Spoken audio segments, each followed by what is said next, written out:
Okay. Huddle stage. Let's go. Let's get this party started.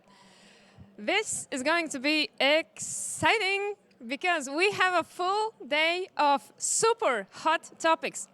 Firstly, we will dive into corporations and startups and let's look at how they synergize and come up with new innovations. Then we'll look into AI and we'll have a hot Q&A with some VCs where we will be asking the hottest, the most uncomfortable questions we can imagine. So, I will be your host today. My name is Agate. I'm an expert on AI tools, and I'm the CEO of Digital Innovation Park. So I know that this is going to be exciting. Okay, let's welcome the first panelists. And we have an amazing panel today for you. Pioneering partnerships, the key to success, corporate startup pilots. Let's go, and I will ask the three panelists to join me here on stage. Āris, Brencis, you're welcome to join the panel. Andris, Vedigs, give a round of applause. People, let's go. Yeah, let's get some energy. Let's kick this party off. And Kuldun Bukhari, take your place, and let's get going. Āris, the stage is yours. Thank you. Good morning, everyone. I hope you had a great party yesterday. So today, we're the first content on this stage, and we're going to be talking about corporate startup pilots, which is kind of an interesting thing for corporates because it's a chance to innovate, and it's an interesting thing for startups because that's very often the first traction they can show to the investors. But then after a year, if you're still showing only pilots, then it's kind of a problem, and they're asking, okay, where is the recurring revenue? So, welcome to this panel powered by testosterone, and we're gonna go into it. So today I am joined by a corporation that has done quite a lot of pilots with startups. We have a startup that has done quite a few pilots with corporations, and luckily they have also done one in between each other. So I will maybe ask you to introduce yourselves shortly. Andris, maybe starting with you. Yes, I'm Andris Vedigs. I'm innovation lead at Rimi Baltic, and well, maybe not all of you know what is Rimi. Rimi is one of the largest grocery retailers in Baltics.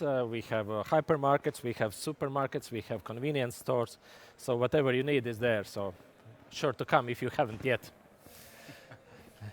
Kuldun. Hi, I'm Kuldun.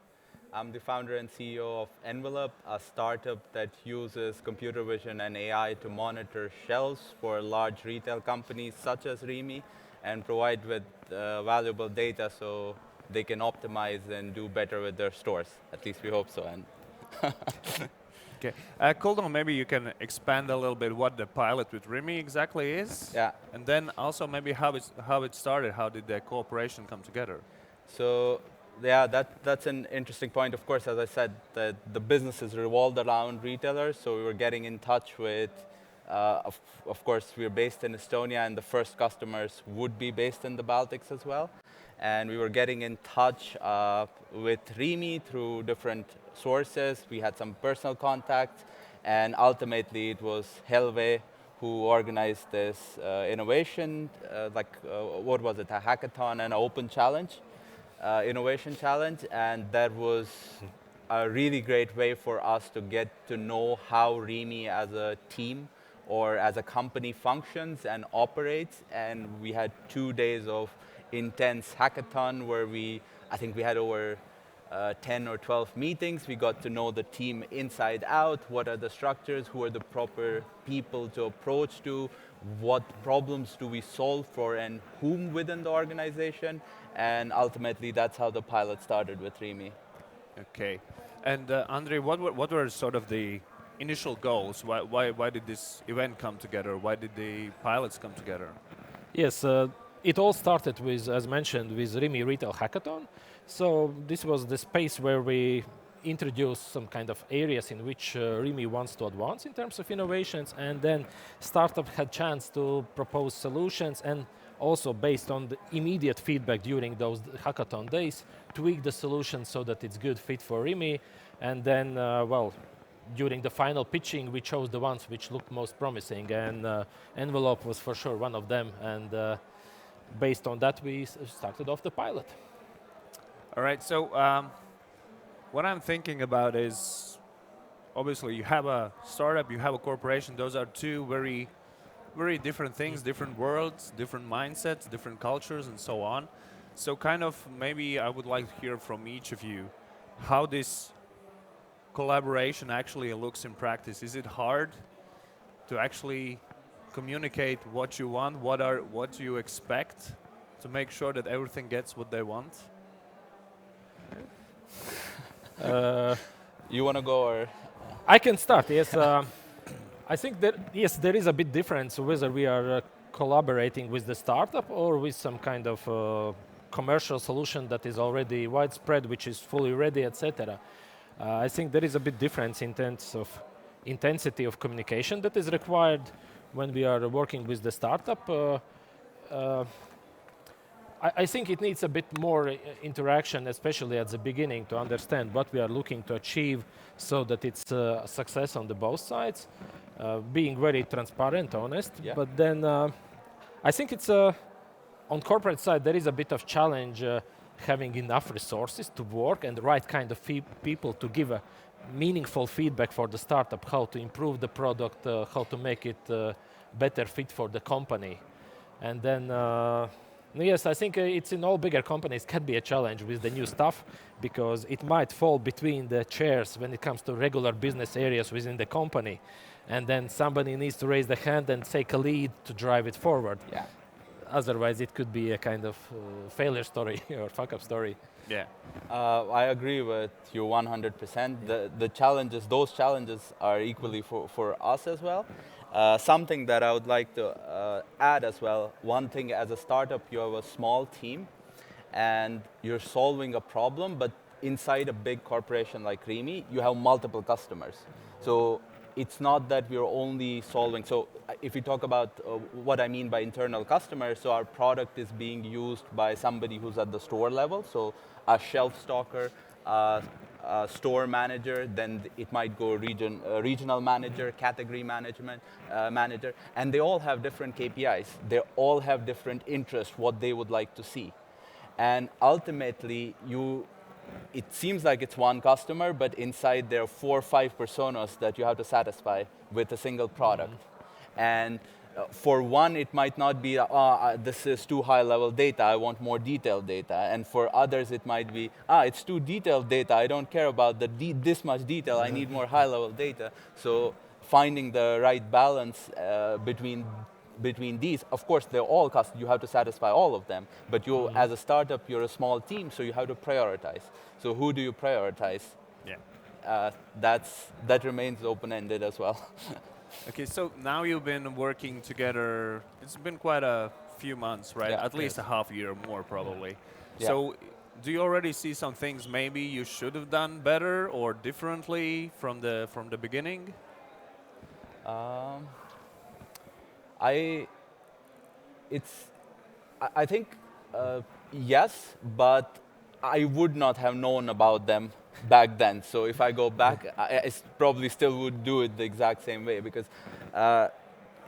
So one of the challenges I'm talking about, when we approached Rimi, we thought we were 100% ready with our legal stuff. As a startup, you don't focus a lot on the GDPR, on the data security part of it, but since we knew that we were going to work with bigger corporations, so we actually spent time and money on it. So we were like, okay, everything is bulletproof.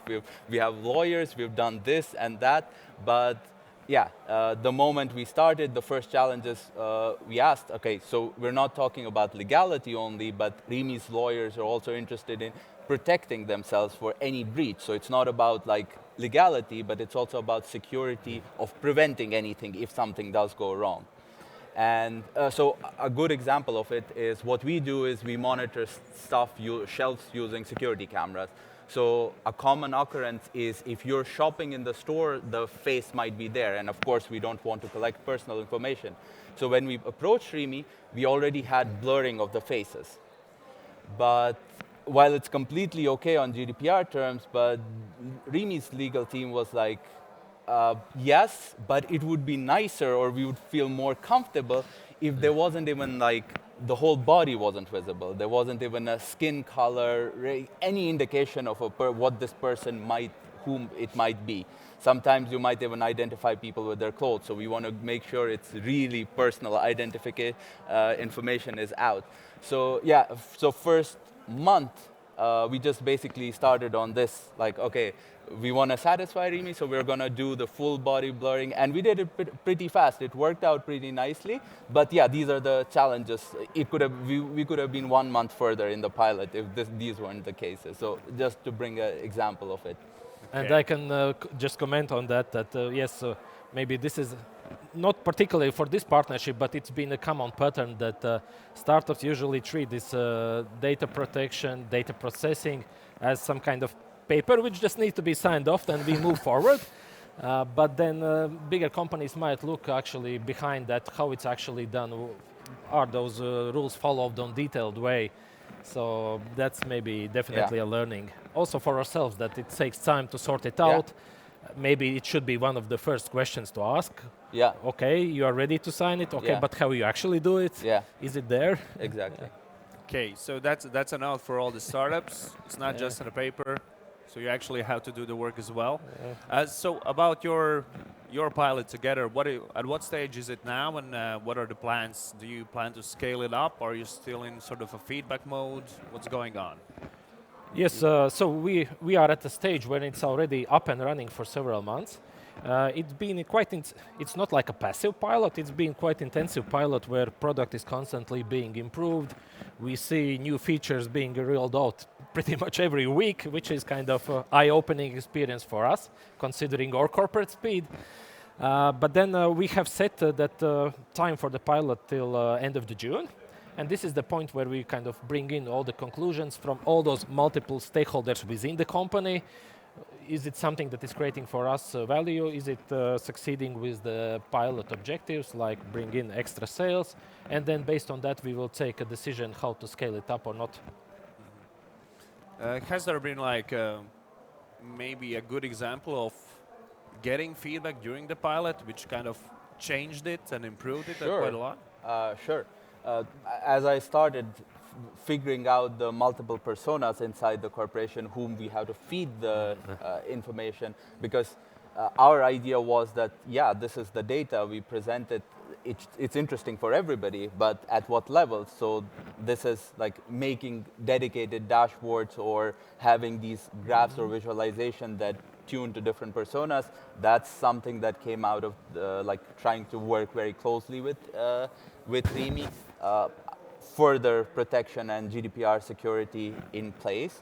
Like right in the beginning, another data security part is that we also managed to develop a system where part of the system is deployed within the Rimi store, so it's more protected from the data security point of view. So it's not only the GDPR customer data, but also network security aspect of it. So those things really improved us further.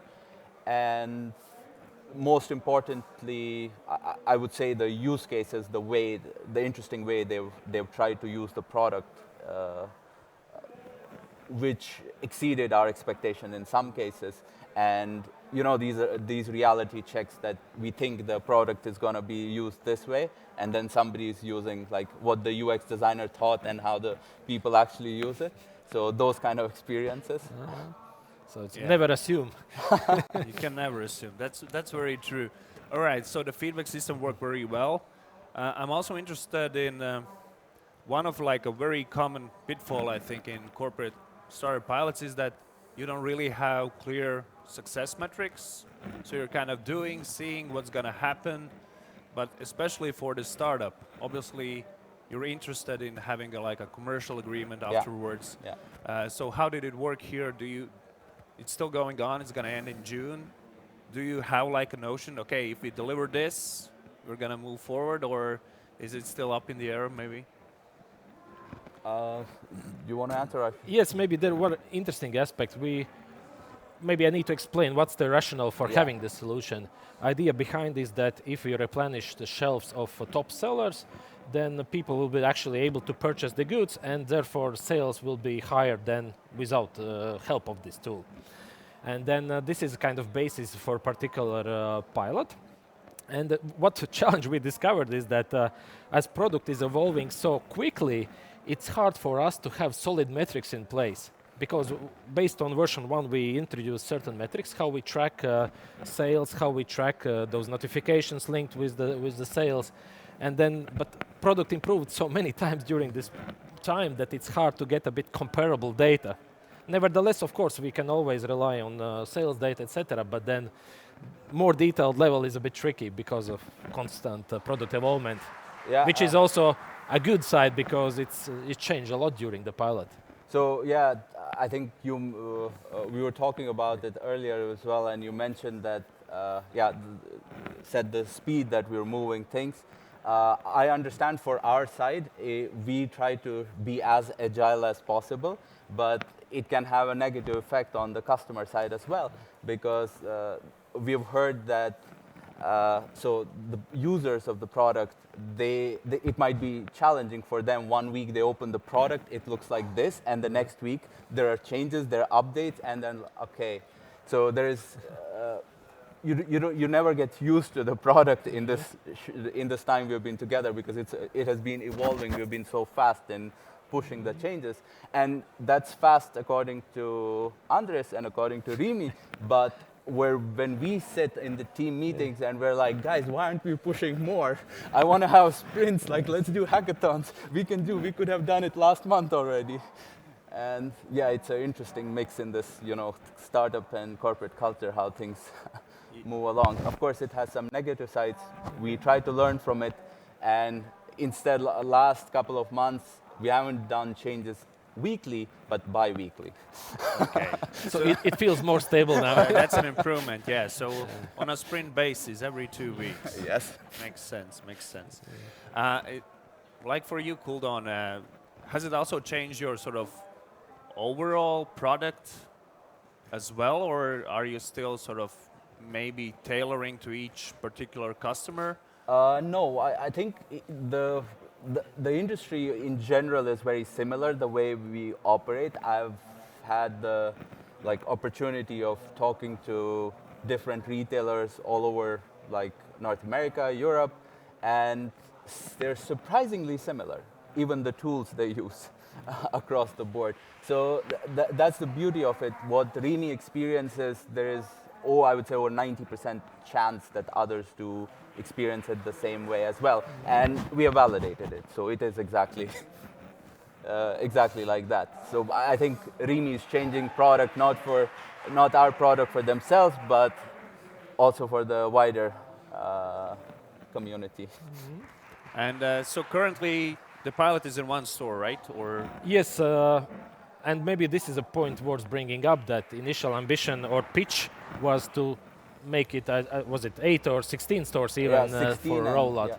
But now we recognize that it was a good choice to go just with a small pilot because of those internal stakeholders that we should have brought into the, if we would have 16 store managers giving the feedback or requesting the features, it could be quite a hectic journey both for us internally to coordinate that, and maybe also for you, too much of the stakeholders to handle. I 100% agree.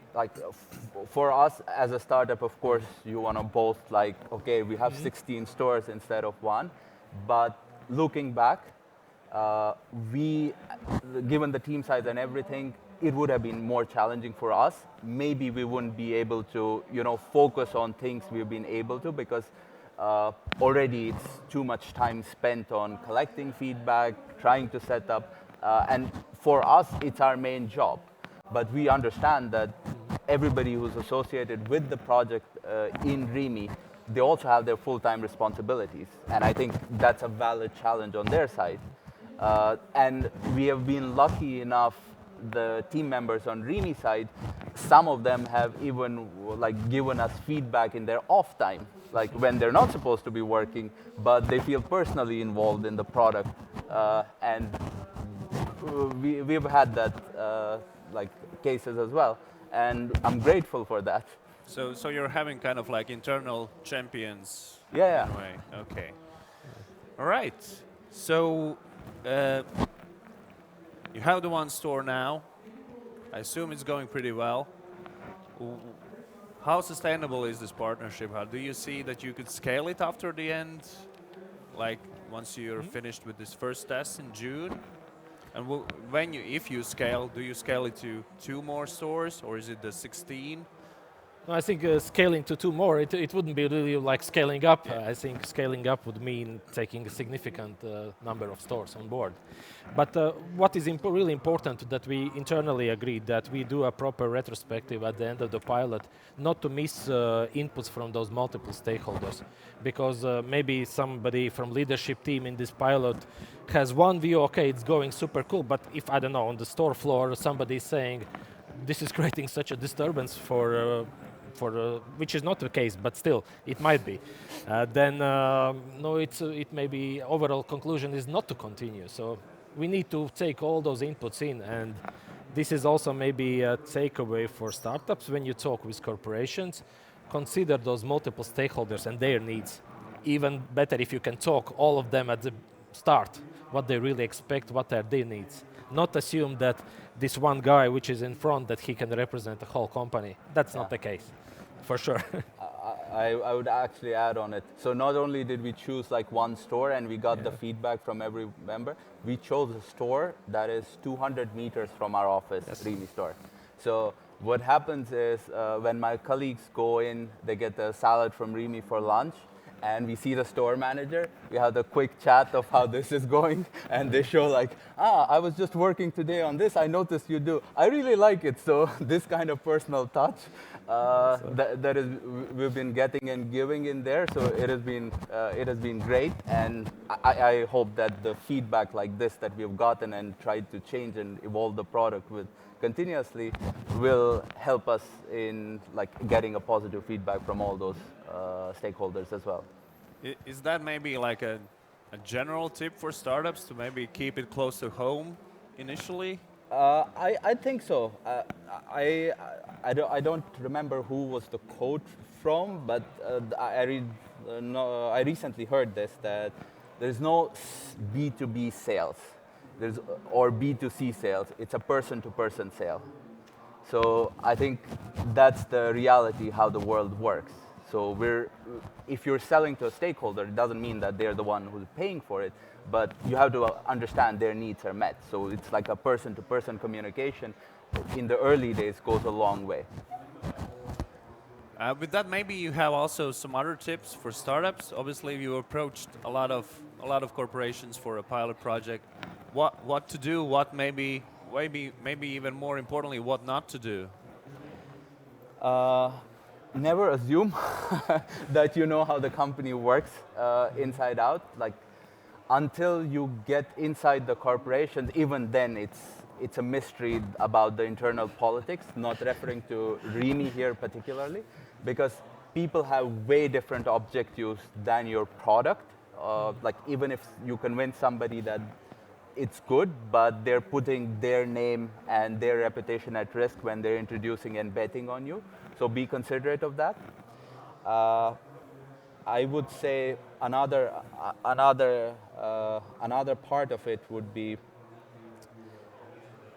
focus on the key values that you provide. Don't try to build the product, like don't try to pitch on the add-ons too much. Focus on the core values and deliver on that. I think in the past we might have done those mistakes that, looking back, weren't the best things to do. And at the end of the day, learn to take feedback as well. When somebody tells you that the feature that you've been working for last 4 months or 3 months is absolute crap, take the word and focus on it. So yeah. That's I think a typical startup pitfall, to build a feature that I think people want without testing it. And then on the other side, so I think it's also not an easy decision for corporations to decide in the first place to do a pilot. So when we talk, some don't even really know what it is. So maybe you have advice to corporations as well. And especially I'm also thinking you need to have the mindset that it could fail, and how do you sell it within a company to your management or? That's a very good point. Approach we try to use also when I refer to this Rimi Retail Hackathon that we had, that it was important that for every startup which is kind of chosen, we have some internal sponsor who is ready to drive it further within the company. Like you say, selling to the other internal stakeholders, this is the thing that we need to try out. And then also committing to certain number of resources, because maybe for startup, especially very young startup, it might be the only thing on the job list to feed that pilot, but there is a good chance that corporate side there will be, I don't know, number of 10 or 20 projects competing for the same people, and then know how to make sure that it's not failure because somebody simply doesn't have time to deal with that. It's kind of a bit of reality check, but also this is responsibility on corporate side to make sure that when you commit to those relationships that you actually have people, have resources. And then that's why for me as innovation lead is important that it's not something fancy, I'm pushing forward, yeah, it will be cool, but rather that there is some real business end user who wants to have it and carry on and make success, hopefully, out of it. Okay, so, not sure, I assume we have more startups and corporations in here. I have one more question, but before that, do we have any questions in the audience as well? Is there one hand? Yeah. Okay, can we get a mic there, please?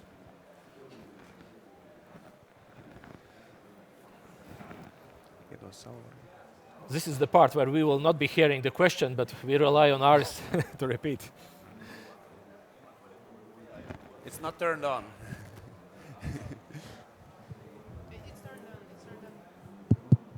Emanuele Volpe, yes. I work for a corporation, for a power corporation in Ukraine, 55,000 employees. In 6 years, we have scouted 3,000 startups, 62 pilot projects, and 14 made a scale up. We are not a charity company, I guess, like Rimi. So at the end, what is the real go, no go parameter to launch a pilot? Okay.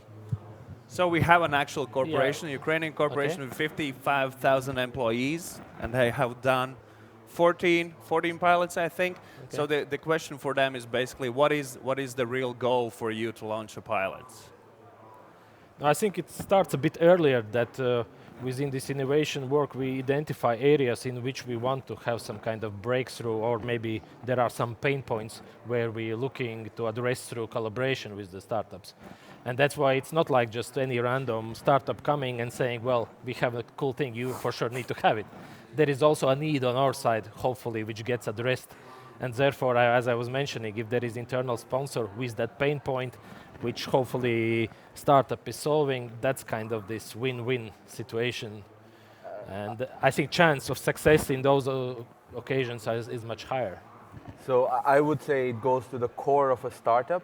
It's a problem-solution match, right? So if the corporation has a problem, or there is an opportunity and the startup is providing a solution for that, like you need to have the agility there that, okay, we're gonna give it 6 months, we're gonna give it this resource, and let's learn. In the future, we'll know. Like, I think it's something similar what's happening in AI in general, right?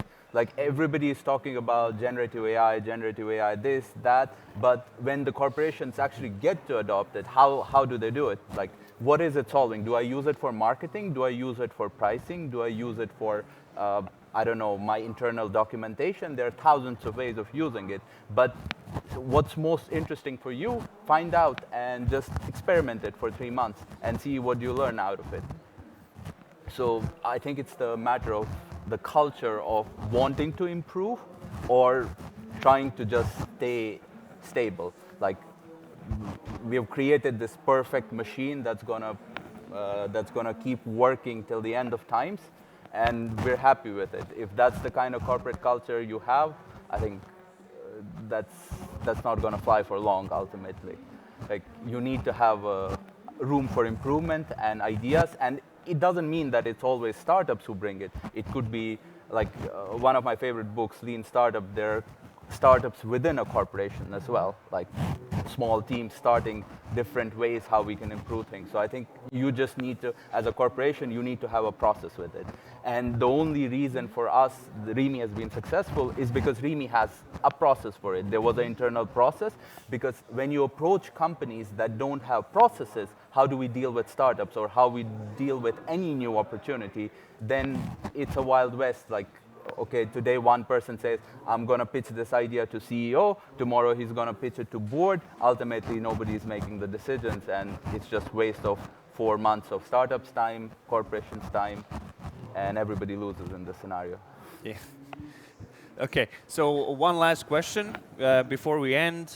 Obviously, you've done quite a few pilots on both sides. Do you see how this sort of dynamic between corporates and startups is going to develop in the future? Do you see any trends? And for you, Kuldon, maybe how long do you plan on continuing doing pilots, or when do you maybe move away from it and do just pure sales? Yeah, so I personally, what I have experienced in the market, so Rimi has this, the innovation, open innovation part, and I see more and more retailers having this. I'm talking about retailers particularly because that's my focus area, and this is the industry that I've spent looking at.